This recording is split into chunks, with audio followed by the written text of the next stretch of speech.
चीन और middle east, दो दुनियाएं जो अब पहले से कहीं ज्यादा करीब आ रही हैं। आज हम यही समझेंगे कि ये रिश्ता आखिर कितना गहरा है और क्या इससे दुनिया का पावर बैलेंस सच में बदल रहा है। देखिए, दशकों से एक बात तय थी।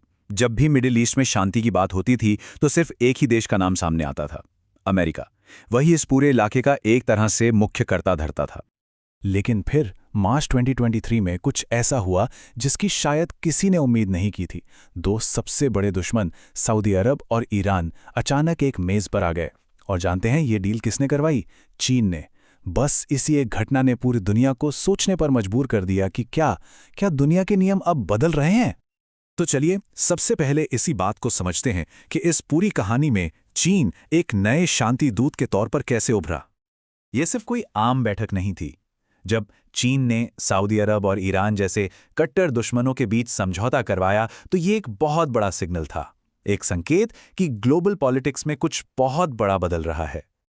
तो ये जो चीन के बढ़ते प्रभाव की बातें हो रही हैं, इसमें कितनी सच्चाई है? आइए देखते हैं कि खाड़ी देशों में चीन अपनी मौजूदगी कहां-कहां और कैसे बढ़ा रहा है। ये रिश्ता अब सिर्फ तेल खरीदने और बेचने वाला नहीं रहा। चीन अब वहां पोर्ट्स बना रहा है, दुनिया के सबसे बड़े सोलर प्रोजेक्ट्स लगा रहा है, 5G नेटवर्क बिछा रहा है और तो और मिलिट्री ड्रोन बनाने में भी पार्टनरशिप कर रहा है। इस रिश्ते की गहराई का अंदाजा आप सिर्फ इस एक डील से लगा सकते हैं। 5.6 अरब डॉलर। इतना पैसा सऊदी अरब एक चीनी इलेक्ट्रिक कार कंपनी के साथ मिलकर लगा रहा है। तो ये साफ है कि ये सिर्फ व्यापार नहीं है, ये भविष्य की टेक्नोलॉजी में एक स्ट्रैटेजिक पार्टनरशिप है। और हाँ, ये सब कुछ रातों रात नहीं हुआ। इसकी नींव तो 2013 में ही रख दी गई थी, जब चीन ने अपना मशहूर बेल्ट एंड रोड इनिशिएटिव शुरू किया। फिर 2017 में चीन ने इसी इलाके में अपना पहला विदेशी मिलिट्री बेस खोला और हाल ही में 2023 में सऊदी अरब और यूएई को ब्रिक्स ग्रुप में शामिल होने का न्योता भी मिल गया। तो आप देख सकते हैं कि कैसे एक व्यापारिक रिश्ता धीरे धीरे एक राजनीतिक साझेदारी बनता जा रहा है। लेकिन क्या तस्वीर वाकई इतनी सीधी और साफ है? चलिए अब जरा सिक्के का दूसरा पहलू भी देखते हैं और समझने की कोशिश करते हैं कि जमीनी हकीकत क्या है। कई एक्सपर्ट्स का ये मानना है कि चीन और खाड़ी देशों का ये रिश्ता तेजी से तो बढ़ रहा है, लेकिन इसकी जड़ें अभी भी बहुत गहरी नहीं हैं। मतलब ये एक ऐसा पौधा है जो अभी पनप रहा है, पर पूरी तरह से मजबूत नहीं हुआ है। जरा इस आंकड़े पर गौर कीजिए। सऊदी अरब में यूरोपियन यूनियन का जो टोटल इन्वेस्टमेंट है वो चीन के मुकाबले 10 गुना ज्यादा है। 10 गुना। ये बहुत बड़ा फर्क है और ये दिखाता है कि आर्थिक तौर पर पश्चिम के साथ रिश्ते अब भी कितने ज्यादा मजबूत हैं। और ये बात सिर्फ पैसों की नहीं है।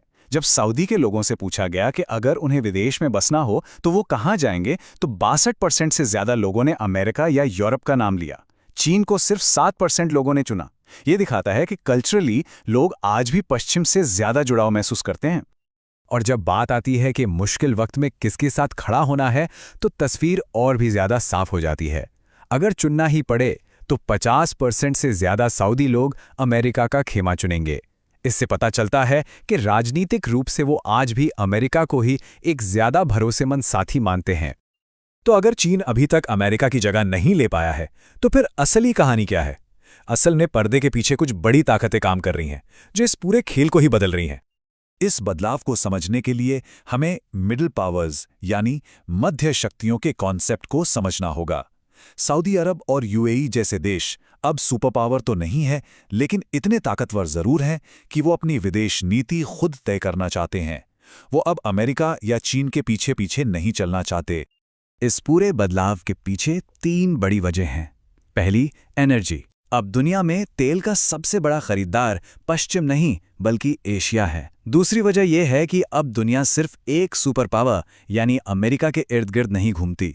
इससे सऊदी जैसे देशों को अपने हिसाब से चलने की आज़ादी मिल गई है। और तीसरी, ये देश अमेरिका और चीन के बीच की रेस का पूरा फायदा उठा रहे हैं।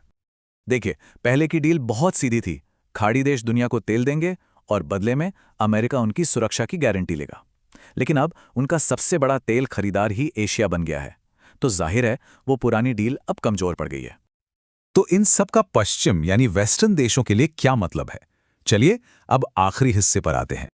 यहां समझने वाली सबसे जरूरी बात यह है कि असली चुनौती चीन की आर्मी या उसका पैसा नहीं है। असली लड़ाई एक नैरेटिव की है, एक सोच की है। चीन की मौजूदगी से दुनिया में ये कहानी बन रही है कि पश्चिम अब कमज़ोर हो रहा है, और बस इसी कहानी की वजह से पश्चिमी देशों के लिए अपना दबदबा बनाए रखना मुश्किल होता जा रहा है। और ये सब हमें एक बहुत बड़े सवाल पर लाके छोड़ देता है, इस नई ग्लोबल चेस की बिसात पर।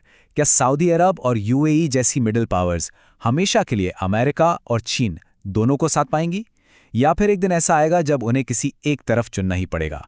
आने वाले वक्त का सबसे बड़ा सवाल शायद यही है।